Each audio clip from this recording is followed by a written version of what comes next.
আসসালামু আলাইকুম। বীর মুক্তিযোদ্ধাদের জন্য সতর্কবার্তা। ৬,০০০ ভুয়া মুক্তিযোদ্ধার গ্যাজেট বাতিল হবে। জানবো তার বিস্তারিত খবর। তবে আপনি যদি যুদ্ধের জীবন চ্যানেলে নতুন থাকেন, চ্যানেলটা অবশ্যই সাবস্ক্রাইব করবেন, পাশেই থাকবেন।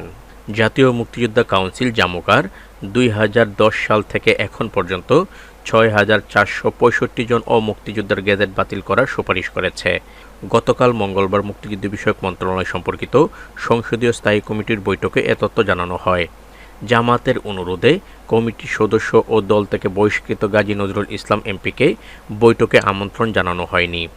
সংসদ ভবনে ত্রয়োদশ জাতীয় সংসদের মুক্তিযুদ্ধ বিষয়ক মন্ত্রণালয় সম্পর্কিত স্থায়ী কমিটির প্রথম বৈঠকে মুক্তিযুদ্ধ বিষয়ক মন্ত্রণালয়, জাতীয় মুক্তিযোদ্ধা কাউন্সিল, বাংলাদেশ মুক্তিযোদ্ধা কল্যাণ ট্রাস্ট ও জুলাই গণ অভ্যুত্থান অধিদপ্তরের কার্যক্রম তুলে ধরা হয়, যা আমি পূর্বের ভিডিওতে আপনাদের সংক্ষিপ্ত আকারে জানিয়েছিলাম।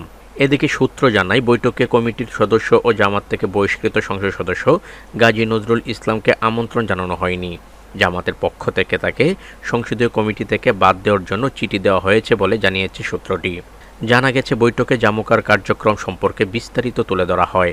এতে বলা হয়, ২০১০ সালে জামুকা গঠনের পরে ১৮,৪১৭ জনকে মুক্তিযোদ্ধা হিসেবে তালিকাভুক্ত করার সুপারিশ করা হয়েছে।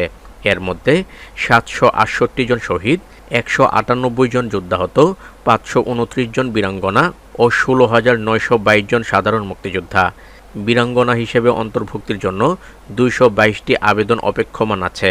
বৈঠকে আরও জানানো হয়, জুলাই অভ্যুত্থান পরবর্তী সময়ে গঠিত উপকমিটির যাচাই বাছাইয়ের মাধ্যমে সুপারিশপ্রাপ্ত ১০৪ জন মুক্তিযোদ্ধা গ্যাজেটভুক্তির জন্য অপেক্ষমান আছে। ভাতাপ্রাপ্ত মুক্তিযোদ্ধাদের বিরুদ্ধে ২০২টি আবেদন শুনানির জন্য অপেক্ষমান আছে। কমিটির সভাপতি মনিরুল হক চৌধুরীর সভাপতিত্বে বৈঠকে কমিটির সদস্যদের মধ্যে বৈঠকে উপস্থিত ছিলেন মুক্তিযুদ্ধ বিষয়ক মন্ত্রী আহমেদ আজম খান, প্রতিমন্ত্রী ইশরাক হোসেন, ফজলুর রহমান, আব্দুল হান্নান, আমির এজাজ খান ও রোকেয়া বেগম। তো আজ এ পর্যন্তই, দেখা হবে অন্য এক নতুন ভিডিওতে। ততক্ষণ পর্যন্ত সবাই ভালো থাকবেন, সুস্থ থাকবেন। আল্লাহ হাফেজ।